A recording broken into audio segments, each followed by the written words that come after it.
નમસ્કાર, હું છું આપનો ડૉક્ટર કલ્પેશ પ્રજાપતિ રહીઓની. આજે એક એવા મહાન વ્યક્તિત્વને નમન કરું છું, ડૉક્ટર બાબા સાહેબ આંબેડકર. જેઓ માત્ર એક વ્યક્તિ નહીં પણ વિચારધારા હતા. ભારતના બંધારણના શિલ્પી, સમાજ સુધારક અને શિક્ષણ પ્રેમીને યાદ કરી આપ સર્વને ખૂબ ખૂબ શુભકામનાઓ પાઠવું છું. બાબા સાહેબ હંમેશા કહેતા કે શિક્ષિત બનો.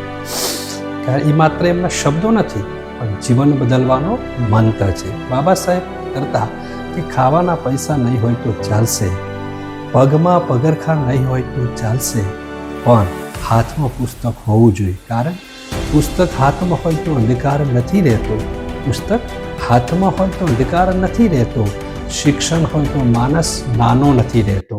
તો આવો આજના પાવન દિવસે સંકલ્પ કરીએ, સૌ શિક્ષિત બનીએ, સૌ આગળ વધીએ. અસ્તુ.